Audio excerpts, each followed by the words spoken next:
So eers sê Dan Machila, hoof van die Openbare Beleggingskorporasie, dat staatskapers sal lippe aflek vir staatspensioene.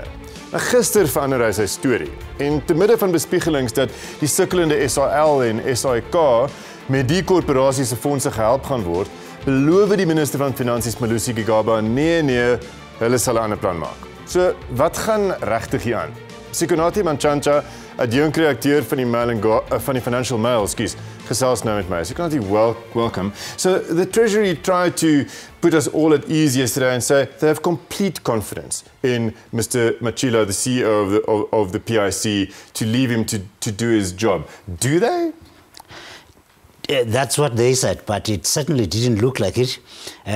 We were there, and you could see the tension, and you could see indeed that they were singing from one hymn, and they had been hammering the hymn away in that meeting from 12 to 3:20 p.m.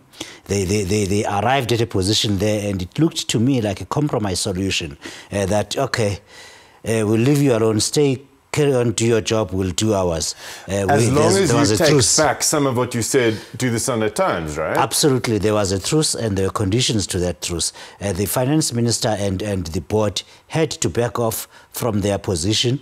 And of course, the finance minister officially is not involved in this, but some members of the board clearly were gunning for Daniel Machila, and he then fought back, including that article in Business Times. So there was a truce, like, okay, guys, just back off. Go back to work. Because so Machila on Sunday alleged that there are powerful political figures who want the keys to the safe, very ominously phrased, like to the state pension money.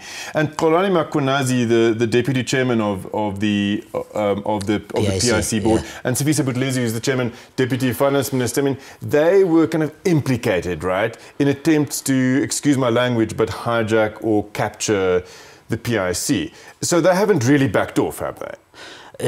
Only time will tell. They've just arrived on the board, and the PIC has got 1.9 trillion rand of civil servants money, public servants money, and the state, the government represented by Malusi Gigaba as the finance minister, needs to find a lot of money, about 100 billion rand within a month, to answer the questions in the medium-term budget framework about where it's going to get the money to fund South African Airways. Eskom needs money, the SABC needs money, Daniel needs money, SA Express Airways need money. All of these organizations are bankrupt or near bankrupt, and the finance minister needs to find the money. He either, now there's 1.9 trillion rand that they may think is available to them at the PIC, and that is what Daniel Machila was talking about. So there is a need for money, and we have seen where Sifiso Buthelezi and indeed Malusi Gigaba, everywhere they have been, all the entities that they have managed at Department of Public Enterprises and at PRASA for Buthelezi, they have all collapsed under the weight of corruption. So where Malusi Gigaba goes, corruption follows. And that is why all these organizations are collapsing. It's the PIC now that can rescue any of them if it wanted to, and if those investments met its mandate, its investment criteria, and that is to invest where it will get a return of inflation plus 2%. Okay, so it looks as if Gigaba and his henchmen have backed off now. But if they were to come back with a vengeance or behind the scenes to steal the PIC money, not steal, but kind of capture, how easy would it be? They would have to change the mandate of the Government Employees Pension Fund, because it is that fund that has the keys to the safe. Daniel Machila is just the chairman, the face of the asset manager. The owners of the asset, the beneficial owners, are the civil servants that own the money. That's the Government Employee Pension Fund. Government Employee Pension Fund. It represents the police officers, the nurses, all the teachers, the people that work for the state. Their pensions go there, and there is an investment criteria on how those funds are to be invested, and they are not to be invested in a bankrupt organization like South African Airways, certainly in a corrupt organization like Eskom, like South African Airways, like Daniel, like the SABC, and that is why Machila correctly said, our investment mandate precludes us from investing here.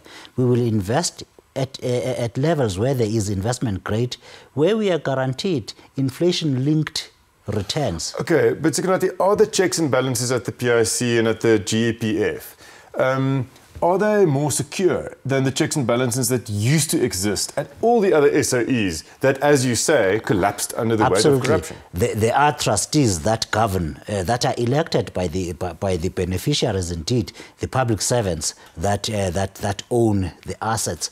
They are trustees of the Government Employees Pension Fund, but we know politicians have railroaded these things. The reason we are talking about corruption, the reason we are talking about a bankrupt Eskom, a bankrupt South African Airways, is because rules have been broken, and the people in charge today, Malusi Gigaba, is not to be taken lightly. So wherever he's gone, the rules have not been respected, and the corruption has followed.